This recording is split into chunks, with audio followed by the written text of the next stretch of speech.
যুক্তরাষ্ট্রের কাছ থেকে সৌদি আরবের 48টি F-35 ফাইটার কেনার অনুরোধে সায় মিলেছে। মার্কিন প্রতিরক্ষা সদর দপ্তর পেন্টাগন এ নীতিগত সিদ্ধান্ত নিয়েছে। ফলে যুক্তরাষ্ট্রের সবচেয়ে বড় সামরিক ক্রেতা সৌদির কাছে এই কয়েক বিলিয়ন ডলারের সম্ভাব্য বিক্রয় প্রক্রিয়া মার্কিন কংগ্রেসের দিকে এগিয়ে যাচ্ছে। তবে বিপত্তি অন্য জায়গায়। প্রযুক্তিগত নিরাপত্তা ও মধ্যপ্রাচ্যের দীর্ঘদিনের মার্কিন মিত্র ইসরায়েলের সামরিক শ্রেষ্ঠত্ব বজায় রাখাই এখন বড় চ্যালেঞ্জ। সেই সাথে সৌদি আরবে চীনের ক্রমবর্ধমান উপস্থিতিও যুক্তরাষ্ট্রকে ভাবাচ্ছে। নিউ ইয়র্ক টাইমসের বিশ্লেষণ অনুসারে সৌদি আরবের 48টি F-35 lightning II stealth fighter কেনার অনুরোধের পরিণতি কি হতে পারে তা খতিয়ে দেখছে যুক্তরাষ্ট্র। এই প্রক্রিয়া সফল হলে প্রথম আরব রাষ্ট্র হিসেবে যুক্তরাষ্ট্রের পঞ্চম প্রজন্মের এই প্রধান যুদ্ধবিমানের মালিক হবে সৌদি আরব।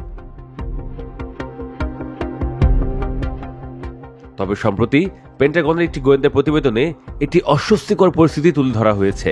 তা হল, যদি এই বিক্রয় চুক্তি হয় তাহলে চীন সৌদি আরবের ভূখণ্ড, নেটওয়ার্ক এবং প্রতিরক্ষা অংশীদারিত্ব কাজে লাগিয়ে ফায়দা নিতে পারে। তারা F-35 লাইটনিং II স্টেলথ ফাইটারের সবচেয়ে সংবেদনশীল প্রযুক্তির সূত্র খুঁজে বের করার চেষ্টা করতে পারে। সৌদি আরব এরই মধ্যে যুক্তরাষ্ট্রের সাথে প্রায় $142 বিলিয়ন অস্ত্র চুক্তিতে স্বাক্ষর করেছে। F-35 লাইটনিং ফাইটার কেনাবেচা হলে তা কয়েক দশক ধরে মার্কিন প্রযুক্তির সঙ্গে সৌদি আকাশশক্তির সম্পর্ক আরও দৃঢ় করবে। তবে যুক্তরাষ্ট্রের আইন অনুযায়ী মধ্যপ্রাচ্যে তাদের বিশ্বস্ত মিত্র ইসরায়েলের সামরিক সুবিধা অক্ষুণ্ণ রাখতে হবে। বর্তমানে মধ্যপ্রাচ্যের দেশগুলোর মধ্যে একমাত্র ইসরায়েলের কাছেই মার্কিন F-35 ফাইটার জেট রয়েছে। সৌদির কাছে এই ফাইটার জেট বিক্রি করলে ইসরায়েলের সে আধিপত্য ভাটা পড়বে। বর্তমানে সৌদি এয়ারফোর্সের কাছে F-15 ও ইউরোফাইটার টাইফুন রয়েছে। তাদের বহরে F-35 যুক্ত হলে রাতারাতি তাদের আকাশ শক্তি কয়েক গুণ বাড়বে। ফলে তারা রাশিয়া বা চীনের আধুনিক মিসাইল সিস্টেমের বিরুদ্ধে টিকে থাকতে পারবে। এছাড়া F-35 এর স্টেলথ ক্ষমতা সৌদি আরবকে আঞ্চলিক প্রতিদ্বন্দ্বীদের বিরুদ্ধে যুদ্ধ করা নতুন পথ খুলে দেবে, কারণ শত্রুর আস্তানায় হামলা করতে গেলে এটি রাডারে ধরা পড়ে না।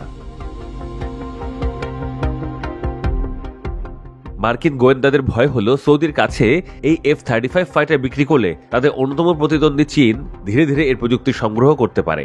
চীনের বিজ্ঞানীরা F-35 এর স্টেলথ কোড, ইলেকট্রনিক যুদ্ধ ব্যবস্থা, মিশন ডেটা এবং ডেটা লিঙ্কের তথ্য চুরি করে চীনা J-20 ও J-35 এর আপগ্রেড ঘটাতে পারে। গত দশকে সৌদি আরব ও চীনের সম্পর্ক আরও শক্তিশালী হয়েছে। সৌদি আরব বর্তমানে চীনের ড্রোন ব্যবহার করছে। এছাড়া একসঙ্গে মিলিটারি ও নৌমহড়ায় চীন অংশগ্রহণ হচ্ছে। এছাড়া চীন সৌদির কাছ থেকে ক্রুড তেলও কিনছে। এমনকি সৌদি আরবের প্রযুক্তি, ডিজিটাল ও অবকাঠামো খাতে বিনিয়োগ করছে। সৌদিতে চীনের এই পদচারণাই মার্কিন গোয়েন্দাদের ভয়ের অন্যতম কারণ। তারা বলছে, সৌদির কাছে F-35 বিক্রি করলেও সৌদির বিমানবন্দর, ডেটা সেন্টার এবং শিল্প এলাকা থেকে চীনের উপস্থিতি কমাতে হবে।